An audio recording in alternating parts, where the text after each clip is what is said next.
नमस्कार, पुस्तक मेला में मंजुल के स्टॉल से मैं हूँ सुशांत झा और हमारे साथ हैं नागा वॉरियर और हिडन हिंदू के प्रसिद्ध लेखक अक्षत गुप्ता जी।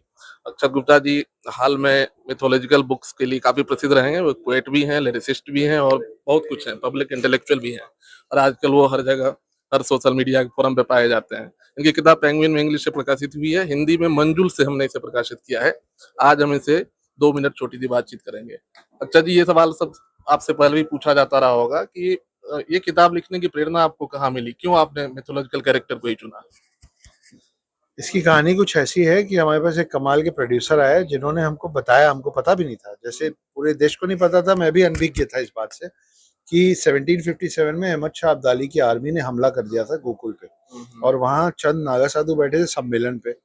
ना आर्मी को पता था कि यहाँ नागा साधु है, ना नागा साधु को मालूम था कि हमला होने वाला है। और जो वो कहते हैं ना, खूब लड़ी मर्दानी, वो तो झांसी वाली रानी थी। वो इसलिए हम तक वो बात पहुंची क्योंकि उस युद्ध में कुछ लोग जीवित बच गए थे। हमको ये इसलिए नहीं पता है क्योंकि इस युद्ध में कोई जीवित नहीं बचा।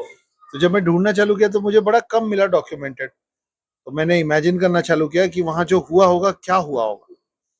तो एक फिल्म है अंग्रेजी में 300 जेरार्ड बटलर की। एक और फिल्म है सारागढ़ी वॉर पे केसरी। उससे बहुत बड़ा हिसाब ही है जो हुआ था वहां पे। तो फिर मैंने अपनी कल्पनाशीलता का थोड़ा सा, जो भी मेरी समझ थी, डाल के आपके लिए किताब तैयार कर दी। फिक्शन कितना है, नॉन फिक्शन कितना है? 50-50? हाँ, मोटे तौर पे बोल सकते हैं। गोकुल जो था उस समय मैंने लिखा है, नागा साधु उस समय जैसे होते थे मैंने लिखा है। अहमद शाह अब्दाली का मेन सिपह सलार था, उसका नाम था सरदार खान, उसका जिक्र है। फिर युद्ध कैसे हुआ वहां पे थोड़ा फिक्शन करना। हिंदी में नरेंद्र कोहली और आचार्य चतुर्सेन ने भी पौराणिक और ऐतिहासिक कथाओं पे लिखा है। आपने उन लोगों को भी पढ़ा था पहले? देखिए, मैं तो काल्पनिक किरदारों पे लिखने वाला लेखक हूँ, मैं फिक्शन राइटर हूँ। तो पढ़ा तो सबको है जितना भी मुझे समय मिला, लेकिन उस नजरिए से नहीं पढ़ा कि हम उनसे क्या सीख के ले लें। मैं फिक्शन पे ही रहना चाहता हूँ फिलहाल।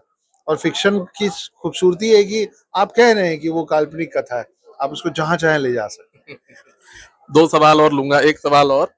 मार्केटिंग हैं। सवाल मैं ले रहा हूँ, आप दे रहे हैं। मार्केटिंग या कंटेंट?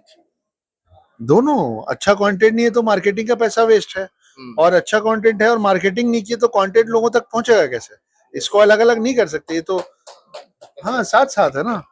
सही है। और लास्ट सवाल, मैं छोटा सा इंटरव्यू रखना चाहता हूँ क्योंकि आप बहुत जगह कई मंचों पे आ चुके हैं, रिपीट ना हो। युवाओं के लिए, लेखन के लिए, जो इस फील्ड में आना चाहते हैं उनके लिए कोई संदेश छोटा सा? जी, उन सबको ये समझना पड़ेगा कि राइटिंग जो है वो स्किल है, थिंकिंग जो है वो आर्ट है।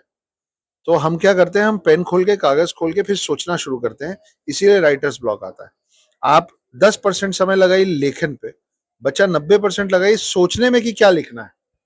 आप किसी भी शख्स को कोई भाषा सिखा सकते हैं, राइटिंग सिखाई जा सकती है, थिंकिंग नहीं सिखाई जा सकती। इसीलिए मैं कहता हूँ writing is a skill, thinking is an art.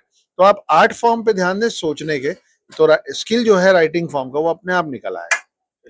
Thank you. ये थे अक्षत गुप्ता जो बता रहे थे कि क्या है उनकी किताब और लिखना कैसे चाहिए। युवाओं को इन्होंने जो संदेश दिया उन्हें समझना चाहिए। हमारी किताब इनकी मंजुल से प्रकाशित है, नागा वॉरियर्स। और चीज मुझे और कहनी है, ये है नागा वॉरियर्स 1 जो मंजूर प्रकाशन ने प्रकाशित कर दी है। आप में से कुछ लोग पढ़ रहे हैं, आप लोगों को मजा आ रहा है, ये मैं लगातार सुन रहा हूँ। आप लोगों को इंतजार है पार्ट 2 का, 1 महीने के अंदर सेकंड पार्ट रिलीज कर देंगे। कवर पेज रिलीज हो चुका है। प्री ऑर्डर पे जाना चाहें जल्दी से जाइए, ऑर्डर करना शुरू कीजिए। Thank you Akshat ji, thank you.